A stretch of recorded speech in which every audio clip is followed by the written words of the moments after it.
Good morning. आज का हमारा टॉपिक है गोंड जनजाति। कल हमने भील जनजाति के बारे में विस्तार पूर्वक वर्णन किया, जो कि हमारी 10वीं यूनिट का टॉपिक था। और 10वीं यूनिट में अगला हमारा टॉपिक है गोंड जनजाति, जिसे हम विस्तार से वर्णन करने वाले हैं।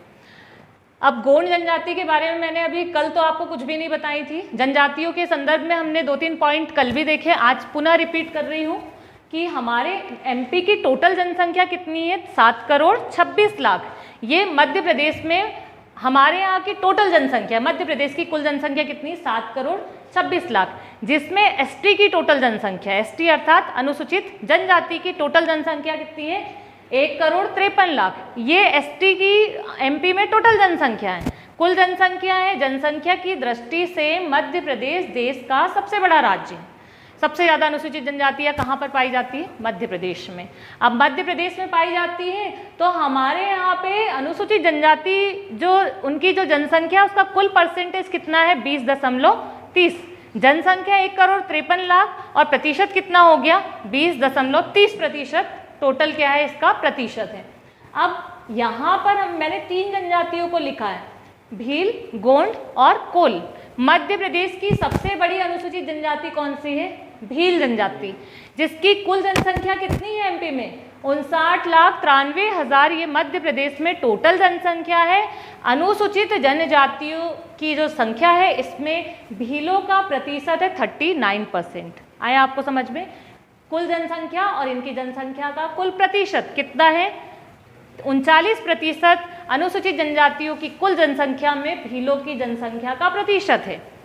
इसके बाद दूसरी जनजाति आती है गोंड। गोंड जनजाति की कुल जनसंख्या कितनी है, 50,93,000। ये टोटल जनसंख्या है गोंड जनजाति की। और हमारे यहाँ पे जो एसटी है, एसटी की कुल जनसंख्या में गोंड जनजाति की जनसंख्या का प्रतिशत 33% है। इसके बाद तीसरी सबसे बड़ी अनुसूचित जनजाति एमपी की कौन सी है, कोल। कोल की कुल जनसंख्या कितनी, 11,67,000 और इनका प्रतिशत एसटी में कितना है, 7.62% है। एमपी की 3 सबसे बड़ी अनुसूचित जनजातियां, सबसे बड़ी है भील, दूसरी सबसे बड़ी है और तीसरी सबसे बड़ी कौन सी है, सबसे बड़ी भील, दूसरी सबसे बड़ी गोंड और तीसरी सबसे बड़ी जनजाति कौन सी है, कोल जनजाति। अब गोंड जनजाति के बारे में हम विस्तार से वर्णन करते हैं। भारत की सबसे बड़ी अनुसूचित जनजाति और मध्य प्रदेश की दूसरी सबसे बड़ी अनुसूचित जनजाति कौन सी है, गोंड जनजाति है। एमपी की दूसरी सबसे बड़ी अनुसूचित जनजाति और भारत की सबसे बड़ी अनुसूचित जनजाति कौन सी है, गोंड। एमपी का सबसे बड़ा अनुसूचित जनजाति समूह, मध्य प्रदेश का सबसे बड़ा अनुसूचित जनजाति समूह कौन सा है, गोंड, क्योंकि ये जनजाति ऐसी जिसकी सबसे ज्यादा उपजातियां हैं।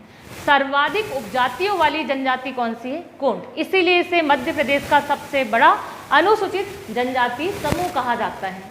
इनका उद्गम हुआ है आंध्र प्रदेश से। इस जनजाति का उद्गम आंध्र प्रदेश से हुआ है और तेलुगु भाषा के कुंड या कोंड शब्द से गोंड शब्द की उत्पत्ति हुई है। ये जो शब्द है तेलुगु भाषा का कौन सा, कुंड या कोंड शब्द, इससे कौन से शब्द की उत्पत्ति हुई है, गोंड शब्द की, जिसमें जो कुंड या कोंड है शब्द का अर्थ है पहाड़ या पर्वत, अर्थात पहाड़ पर निवास करने वाली जनजाति को क्या कहा गया, गोंड, है ना। जो लोग पहाड़ पर निवास करते थे उन्हें क्या कहा गया, गोंड कहा गया। हमने देखे इनका, अगर हम एमपी में क्षेत्र देखें तो संपूर्ण मध्य प्रदेश में पाई जाने वाली जनजाति है। और ऐसे अगर देखें तो नर्मदा नदी के दोनों तटों पर सर्वाधिक पाई जाती है। मध्य प्रदेश में संपूर्ण मध्य प्रदेश और नर्मदा नदी के दोनों तटों पर पाई जाने वाली जनजाति, सतपुड़ा बेल्ट जो है मध्य प्रदेश का, ये बेल्ट में सर्वाधिक पाई जाती है। जैसे डिंडोरी हो गया, मंडला हो गया, बालाघाट हो गया, छिंदवाड़ा, सिवनी, ये वाला जो बेल्ट है यहाँ पे संख्या ज़्यादा मिलेगी, है ना। आगे चले हम तो इनका जो प्रजाति वर्ग है और भाषाई वर्ग, कल भील का हमने देखे थे। भील का प्रजाति और भाषाई वर्ग दोनों ही द्रविड़ था। इस जनजाति का भी भाषाई और प्रजाति वर्ग कैसा है, द्रविड़ है। इनके प्रमुख देवता है बड़ा देव। बड़ा देव इनके सबसे प्रमुख देवता है और इनका प्रमुख पर्व कौन सा है, मेघनाद पर्व। सबसे प्रमुख देवता बड़ा देव और पर्व कौन सा है, मेघनाद पर्व। अब ये जो गोंड जनजाति है, कई सारे विवाह इनमें प्रचलित हैं, लेकिन इसमें एक विवाह बहुत ही प्रचलित है। विवाह का प्रकार है दूध लौटावा, है ना। तो ये जो शब्द लिखा है दूध लौटावा, ये किससे संबंधित है, विवाह से, है ना। अर्थात दूध लौटावा अर्थात इसमें ममेरे और फुफेरे भाई बहनों में विवाह प्रचलित है, जो शुभ माना जाता है। ममेरे और फुफेरे भाई बहनों में विवाह प्रचलित है, जो कैसा मानते हैं? शुभ। शुभ इसलिए मानते हैं क्योंकि देखे हुए रहते हैं, देखे परखे रहते हैं बचपन से लेके बड़े तक, इसीलिए बोलते हैं कि अच्छी रहेगी बेटी, अच्छा रहेगा दामाद वहाँ का, है ना। तो इसीलिए शुभ मानते हैं, जिसे क्या कहा जाता है? दूध लौटावा कहा जाता है। इनके दो प्रकार हैं, इस जनजाति के दो प्रकार है। पहला है राजगोंड। राजगोंड अर्थात जमींदार वर्ग के जो गोंड है उन्हें क्या कहा जाता है? राजगोंड। और दूसरा है धूरगोंड। धूरगोंड अर्थात जो सामान्य वर्ग के गोंड है उन्हें क्या कहा जाता है? धूर। तो ये गोंड जनजाति जो है इसके दो प्रकार है, पहला है राजगोंड और दूसरा क्या है? धूरगोंड। ठीक है। उपजातियां मैंने पहले ही बताई कि मध्य प्रदेश का सबसे बड़ा अनुसूचित जनजाति समूह गोंड जनजाति का है। सबसे बड़ा अनुसूचित जनजाति समूह कौन सा है? गोंड जनजाति का। अब इसमें तो कई सारी जनजातियां हैं, कई सारी उपजातियां हैं इसकी। अब कई सारी उपजातियों में जो प्रमुख उपजातियां हैं, प्रमुख उपजातियों के बारे में हम देखें तो सबसे पहली उपजाति है अंगरिया। अंगरिया जो है ये लौह गालक जनजाति है, जो लोहे का काम करते हैं उन्हें कहा जाता है। वो कौन सी उपजाति के अंतर्गत आते हैं? अंगरिया। और अंगरिया उपजाति का जो प्रमुख देवता है वो है लोहासुर। आप जानते होंगे कि डिंडोरी जो है मध्य प्रदेश में, हमारे डिंडोरी जिला जो है यहाँ का इस जनजाति का जो लौह शिल्प है उसे जीआई टैग 2023 में दिया गया। अंगरिया समुदाय के लौह शिल्प को जीआई टैग 2023 में प्रदान किया गया। ये आपको ध्यान रखना है। कौन से समुदाय का है वो? अंगरिया। तो अंगरिया समुदाय के लौह शिल्प को क्या दिया गया? जीआई टैग 2023 में दिया गया। और ये जनजाति कैसी है? लोह गालक जनजाति है, लोहे का काम करती है। लोहासुर इनके प्रमुख देवता है। दूसरी उपजाति है ओझा। ओझा उपजाति जो है ये तांत्रिक क्रिया करने वाले जो गोंड है वो किस वर्ग में बांटे गए हैं? ओझा उपजाति के अंतर्गत उन्हें रखा गया है। तीसरा है प्रधान। इन्हें प्रधान भी बोलते हैं और इनकी सामान्य भाषा में प्रधान कहते हैं। पंडित का या पुजारी का जो काम करते हैं उन्हें क्या कहा जाता है? प्रधान। ठीक है।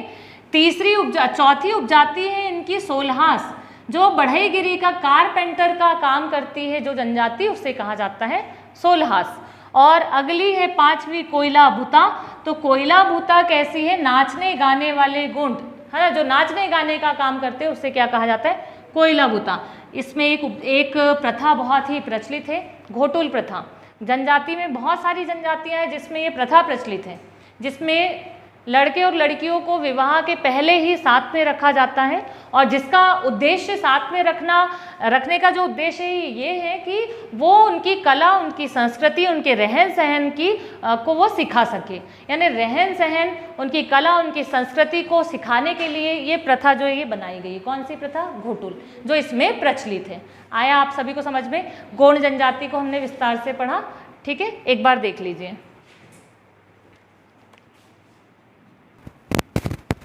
अगली हमारी मध्य प्रदेश की तीसरी सबसे बड़ी अनुसूचित जनजाति है कोल। कोल जनजाति जो है इसका मध्य प्रदेश में भौगोलिक क्षेत्र देखें तो हमारे मध्य प्रदेश के बघेलखंड में निवास करने वाली जनजाति कौन सी है? कोल। मध्य प्रदेश के बघेलखंड में निवास करती है, सीधी, सिंगरौली, शहडोल। और रीवा जो है, रीवा को ये अपनी रियासत मानते हैं। रीवा को अपनी रियासत कौन मानते हैं? कोल जनजाति के लोग, है ना। तो सीधी, सिंगरौली, शहडोल और क्या हो गया? रीवा। तो ये चार जो क्षेत्र हैं, चार जिले हैं जहाँ पे निवास करती है। और भौगोलिक क्षेत्रों में देखें तो कहाँ पर? बघेलखंड में निवास करने वाली जनजाति कौन सी है? कोल। अब कोल जनजाति जो है इसका ऋग्वेद में भी वर्णन मिलता है। इस जनजाति का ऋग्वेद में वर्णन मिलता है कोलहती के नाम से। कोलहती के नाम से कोल जनजाति का वर्णन किस में मिलता है? ऋग्वेद में मिलता है। इनमें विवाह के अगर हम प्रकार देखें तो हिंदू रीति रिवाज में जो चलता है, हिंदू प्रथा अनुसार जो है विवाह के प्रकार इसमें है। ऐसे कोई विशेष प्रकार नहीं है कि दूध लौटावा है ना, ऐसे कोई विशेष प्रकार नहीं। हिंदू प्रथा के अनुसार जो है उसमें विवाह के प्रकार रखे गए हैं। उपजातियां हैं इसकी रोहिया, रौतेला, रेवरिया। तीन इसकी है और भी उपजाति, लेकिन प्रमुख जो उपजातियां हैं ये तीन उपजाति, रोहिया, रौतेला, रेवरिया, ये प्रमुख उपजाति है किस जनजाति की? कोल जनजाति की। इनकी पंचायत, इनकी जो पंचायत होती है उसे कहते हैं गोहिया। और पंचायत का जो मुखिया होता है उसे कहते हैं मुकद्दम। ठीक है। मुकद्दम जो है ये किसे कहा जाता है, उस पंचायत के मुखिया को कहा जाता है मुकद्दम, ठीक है। पंचायत को गोई और पंचायत का जो मुखिया होता है उसे क्या कहते हैं, मुकद्दम कहा जाता है। आपने सभी ने रामायण में सबरी का नाम सुना है, तो सबरी जो है उसका संबंध किस जनजाति से रहा है, कोल जनजाति से सबरी का संबंध रहा है। इस जनजाति के प्रमुख देवता ठाकुर देव, सूर्यदेव, इंद्रदेव, ये 3 इसके प्रमुख देवता हैं।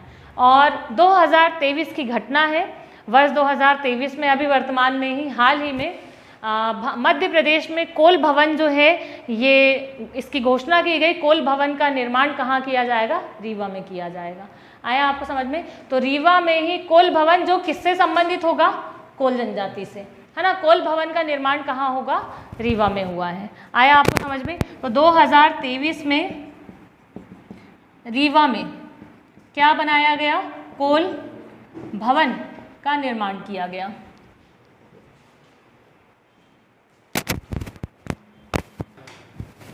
मध्य प्रदेश की अगली उपजाति है बैगा। मध्य प्रदेश की बैगा जो जनजाति है, ये जनजाति पिछड़ी जनजातियों में है। मध्य प्रदेश की सबसे पिछड़ी जनजातियों में आती है कौन सी जनजाति, बैगा। बैगा जो है हमारे एमपी में डिंडोरी, मंडला, बालाघाट, ये 3 जिलों में सबसे ज़्यादा पाई जाती है। अर्थात इसका क्षेत्र क्या हो गया, सतपुड़ा का वो वाला क्षेत्र कौन सा, डिंडोरी, मंडला, बालाघाट वाले क्षेत्र में पाई जाने वाली जनजाति कौन सी है, हमारी बैगा जनजाति है। इसका भी प्रजाति और भाषाई वर्ग है द्रविड़। प्रजाति और भाषाई वर्ग कैसा है, द्रविड़। अब ये जनजाति को प्रकृति पुत्र की संज्ञा दी गई है। क्या कहा जाता है इसे, प्रकृति पुत्र कहा जाता है ना। प्रकृति पुत्र की इन्हें संज्ञा दी गई है। अब प्रकृति पुत्र क्यों कहा जाता है, देखिए ये जो है ना, ये जनजाति जो है ये करती कृषि है, लेकिन इनकी जो खेती है, खेती में जमीन पर हल चलाना वर्जित है। वर्जित मतलब ये बिल्कुल हल नहीं चलाते, हल का प्रयोग नहीं करते, क्योंकि इनका मानना है कि अगर हमने धरती पर हल चलाया तो धरती माँ का सीना फट जाएगा। ये धरती को अपनी माँ मानते हैं, इसीलिए इन्हें प्रकृति पुत्र कहा जाता है। और इस जनजाति में धरती पर भूमि पर भू पर हल जुताई वर्जित है। धरती पर हल जुताई क्या है, वर्जित है, क्योंकि ये धरती को अपनी माँ मानते हैं। और इनका मानना है अगर धरती पर हल चलाया तो धरती माँ का सीना क्या होगा, फट जाएगा, इसलिए हल नहीं चलाते।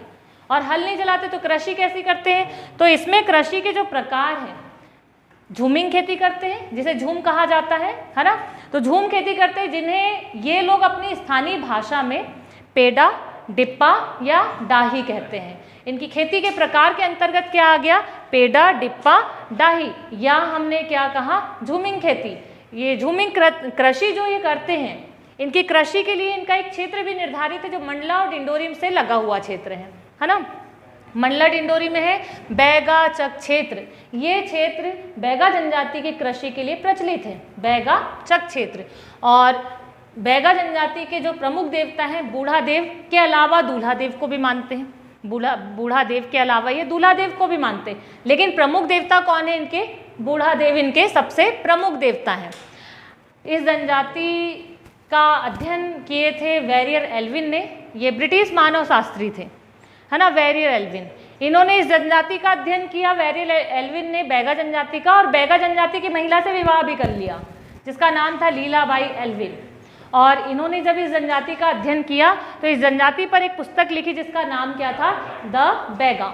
उपजाति है इसकी राय मैना, काठ मैना, नरोतिया, भरोतिया। ये बैगा जनजाति की कुछ प्रमुख उपजातियां हैं।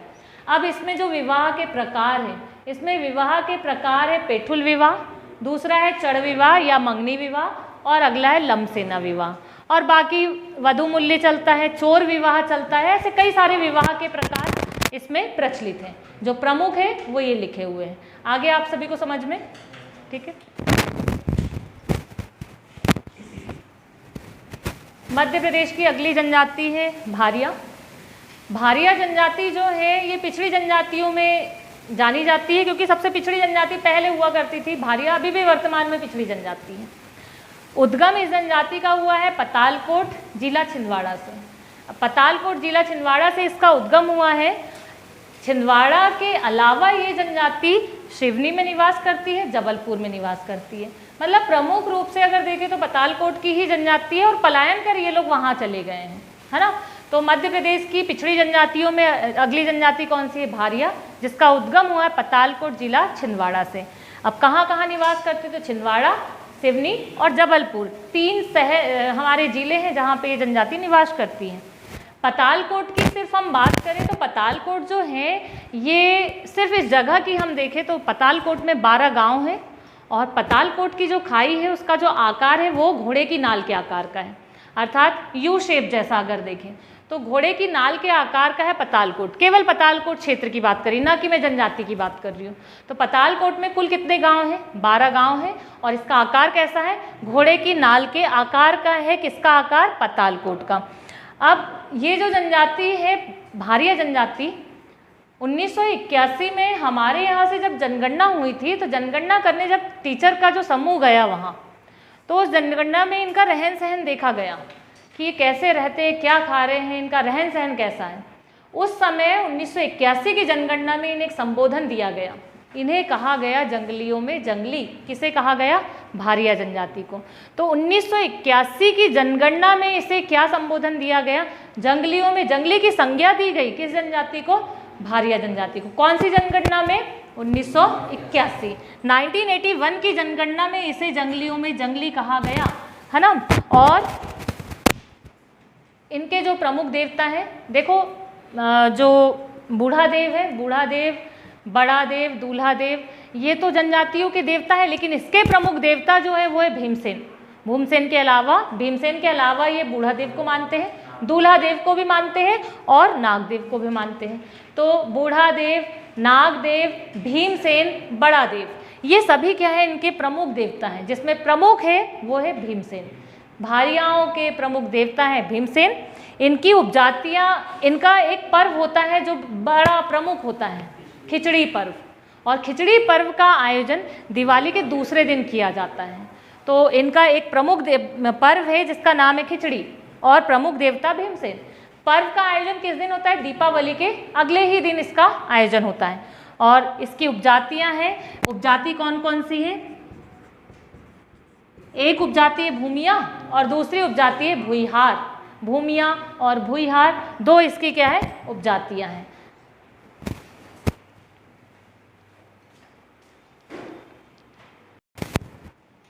मध्य प्रदेश की अगली जनजाति है शहरिया। शहरिया जनजाति का निवास जो है, ऐसा माना जाता है कि शाहबाद का जंगल इनका पहले निवास स्थान हुआ करता था, जो कि गुना ग्वालियर से लेके कोटा तक विस्तृत है ना।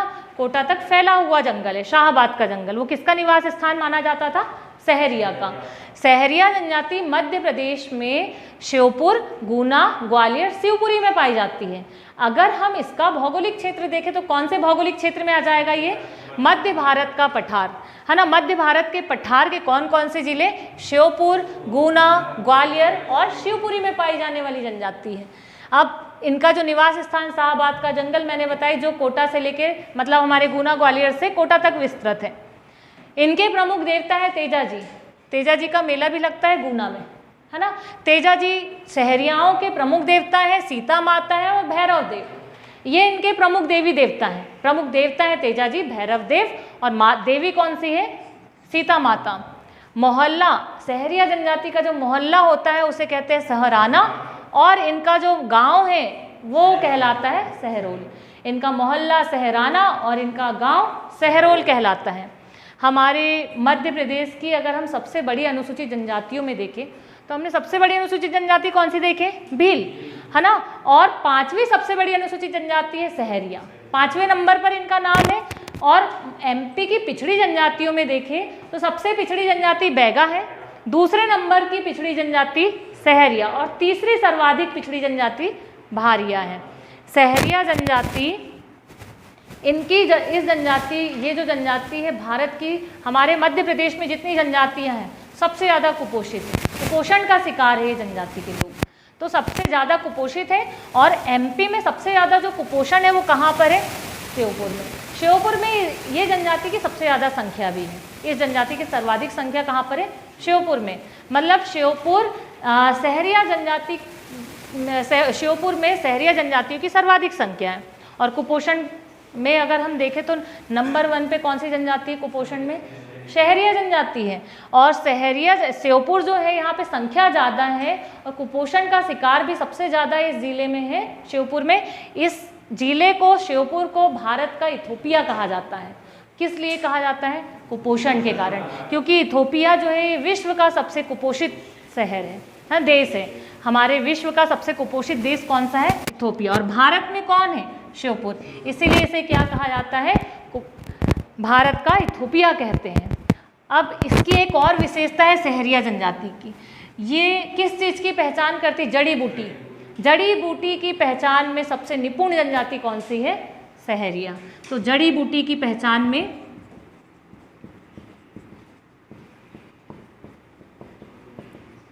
निपुण जनजाति कौन सी जनजाति है? शहरिया।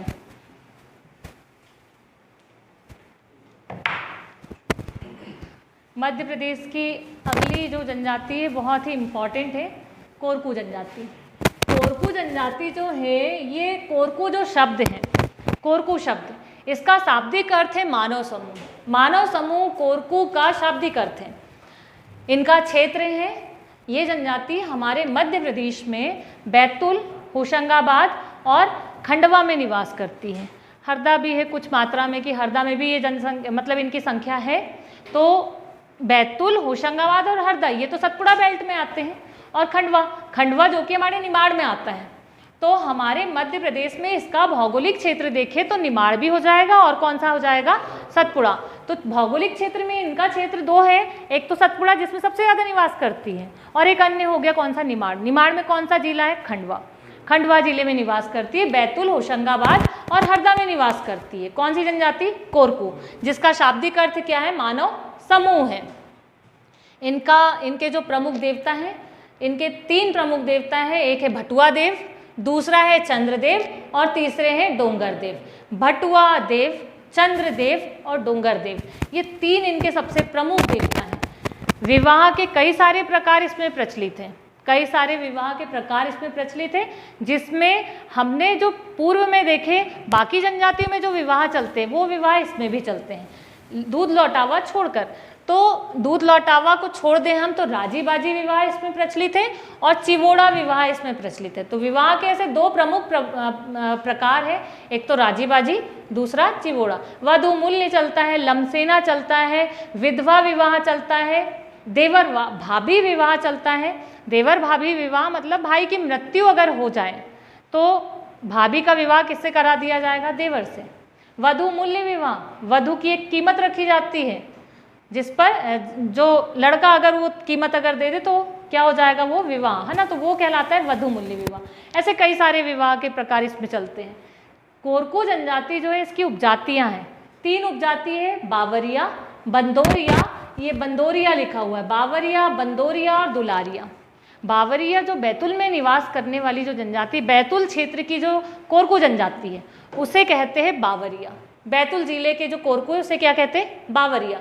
पचमढ़ी जिला होशंगाबाद में जो जनजाति निवास करती है कोरकू, उन्हें कहते हैं बंदोरिया, है ना, उसे क्या कहते हैं? बंदोरिया। और दुलारिया जो हरदा और खंडवा में निवास करने वाले कोरकू है। तो ये 3 उपजाति है इनकी, बावरिया बैतूल के कोरकू, बंदोरिया पचमढ़ी के कोरकू और दुलारिया हरदा और खंडवा के कोरकू। ठीक है। अब इसमें 2 प्रथाएं हैं जो बड़ी प्रचलित है, एक तो सिंडोली प्रथा है और दूसरी कौन सी है? घोटुल प्रथा। तो सिंडोली प्रथा का संबंध है मृत्यु से। अगर किसी व्यक्ति की मृत्यु हो जाए तो उसे दफनाया जाता है, और दफनाते हैं तो वहाँ पर एक स्तंभ गड़ा दिया जाता है ना। मृत्यु अगर होती है तो मृत्यु अगर हो जाए तो उसे दफनाकर वहाँ एक स्तंभ गड़ाया जाता है, जिसे क्या कहा जाता है? सिंडोली प्रथा। और दूसरी है घोटुल प्रथा। तो ये विवाह से संबंधित है। लड़के और लड़कियों का जब विवाह होता है तो विवाह के पूर्व उन्हें साथ में रखा जाता है और उनके रीति रिवाज, उनकी वेशभूषा, उनकी संस्कृति जो है उसे समझाया जाता है। तो इसका संबंध विवाह से और इसका संबंध किससे है? मृत्यु से है।